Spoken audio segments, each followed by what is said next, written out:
Você já parou para refletir por que Deus permite que algumas pessoas enfrentem caminhos tão difíceis, enquanto outras parecem atravessar a vida sem grandes rupturas? Por que alguns são trabalhados no silêncio, no aperto, na dor e na espera, enquanto outros são reconhecidos cedo, de forma visível e celebrada por todos? Existe uma verdade que raramente é dita com clareza. Deus não escolhe da mesma forma que o mundo escolhe. O mundo valoriza o que chama atenção. Deus valoriza aquilo que foi preparado. O mundo corre atrás de talento. Deus procura corações nos quais ele possa confiar. Veja bem, ser chamado não é algo raro, mas ser escolhido tem um custo alto. Muitos escutam a voz de Deus, mas poucos continuam firmes quando obedecer começa a exigir renúncia. Muitos desejam propósito, mas poucos aceitam o processo necessário para sustentar esse propósito. E essa mensagem não existe para massagear o ego de ninguém. Ela existe para confrontar, confirmar e alinhar. Porque se Deus te escolheu, isso não foi um acaso, não foi sorte, e com certeza não foi porque você era impecável. Na verdade, se você está ouvindo isso agora e sente algo se mexendo por dentro, se carrega questionamentos, dores antigas, ou aquela sensação silenciosa de que existe algo além do que você está vivendo, talvez isso não seja apenas conteúdo, talvez seja identificação. Hoje vamos falar sobre 5 tipos de pessoas que Deus escolhe. Não por cargos, não por fama, não por alcance, mas pela postura do coração. E em algum desses 5, você vai se reconhecer. Então escute com atenção, não apenas com os ouvidos, mas com o espírito. Parte 1. Deus escolhe os quebrantados, não os polidos. Vamos começar por algo que costuma surpreender muita gente. Deus, muitas vezes, escolhe primeiro os quebrantados antes de escolher os talentosos. Não os que parecem perfeitos, não os excessivamente confiantes, não aqueles que aparentam ter tudo sob controle, mas os que foram rachados pela vida e ainda assim não desistiram.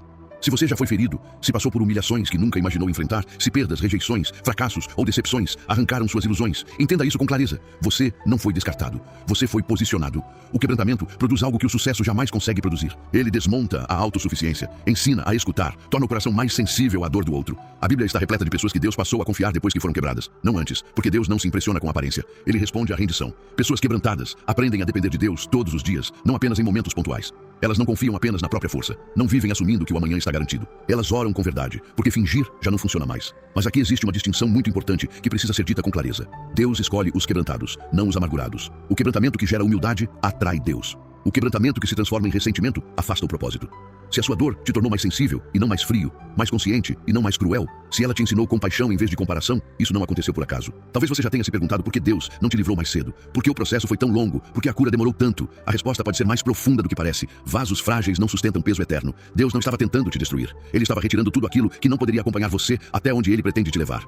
Se você ainda está de pé, ainda crê, ainda ora, mesmo de forma imperfeita, escute isso com atenção. Suas feridas não te desqualificaram, elas te qualificaram. Porque só quem foi quebrado aprende a lidar com autoridade sem abusar dela, com verdade sem soberba. E, se essa parte tocou profundamente você, talvez seja porque você é exatamente o tipo de pessoa que Deus costuma escolher primeiro. Parte 2. Deus escolhe os obedientes, não os populares. Vou ser direto, porque isso precisa ser dito sem rodeios. Deus não se impressiona com popularidade. Ele responde à obediência. O mundo premia visibilidade. Deus honra alinhamento. Algumas das pessoas mais escolhidas nas Escrituras não foram celebradas. Pelo contrário, foram questionadas, mal compreendidas e até criticadas pelas mesmas pessoas que um dia seriam beneficiadas por meio delas. A obediência raramente parece grandiosa no começo. Muitas vezes, ela é silenciosa e solitária.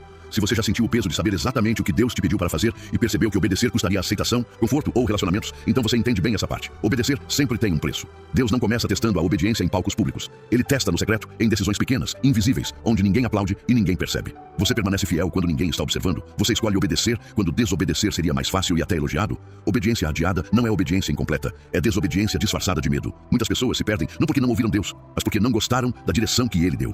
Pessoas obedientes nem sempre entendem tudo. Elas simplesmente confiam na voz. E algo que poucos percebem é que cada ato de obediência fortalece o espírito. Ele ajusta o discernimento, consolida a confiança, constrói autoridade espiritual de forma silenciosa, constante, ao longo do tempo. Se Deus já te pediu para se afastar de algo que ainda parecia bom, para permanecer quando sair parecia mais confortável, para falar a verdade quando o silêncio te protegeria, e você obedeceu mesmo com medo, isso teve muito mais peso do que você imagina.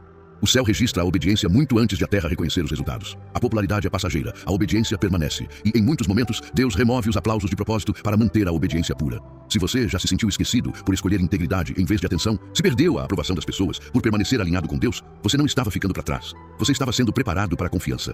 Porque Deus não entrega peso espiritual a quem depende da aprovação humana. Se isso tocou algo dentro de você, se obedecer te custou mais do que te trouxe reconhecimento, anime-se. Talvez você não seja amplamente conhecido, mas é profundamente conhecido.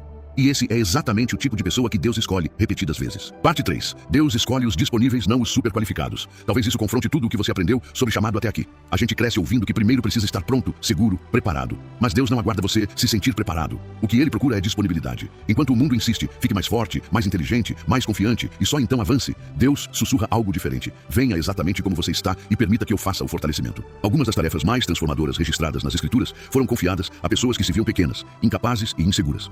Não porque Deus Deus valorize a insegurança, mas porque um coração disponível cria espaço para que o poder dele se manifeste sem obstáculos. Muitas vezes, a superqualificação alimenta a autossuficiência. Já a disponibilidade gera dependência. Se você já travou por achar que não era bom bastante, se ficou esperando mais clareza, mais recursos, mais garantias, saiba que você não está sozinho. Deus nunca pediu compreensão total do caminho, apenas disposição para dar o próximo passo. Pessoas disponíveis não afirmam, eu já sei como tudo vai acontecer. Elas dizem, se o Senhor estiver comigo, eu vou.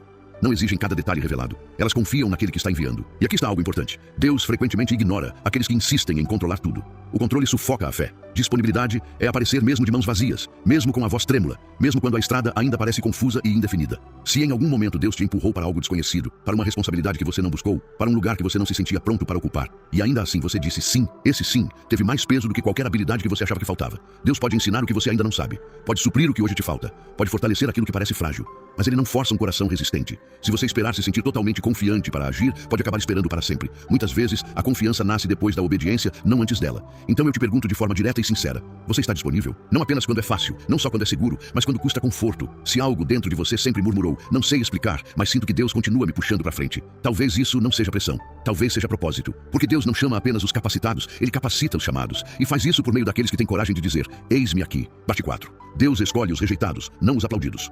Essa parte fala diretamente com quem já se sentiu empurrado para fora, esquecido, ignorado, não incluído. Pelo menos não pelas pessoas. Se você foi fiel e ainda assim passou despercebido. Se portas se fecharam sem explicação, se viu outros avançarem enquanto você era deixado em silêncio, isso não significa que Deus te abandonou.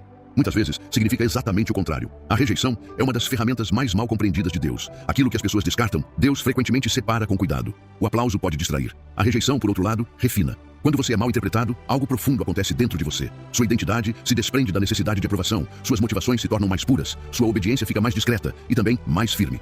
Deus costuma esconder os seus escolhidos antes de revelá-los, não como castigo, mas como proteção. A rejeição cria um ambiente onde Deus pode falar sem ruídos. Se todos tivessem acesso a você, sua missão se enfraqueceria. Se todos te validassem cedo demais, seu caráter talvez não estivesse pronto para sustentar o que viria depois. Alguns foram excluídos não por falta de valor, mas porque o chamado exigia separação.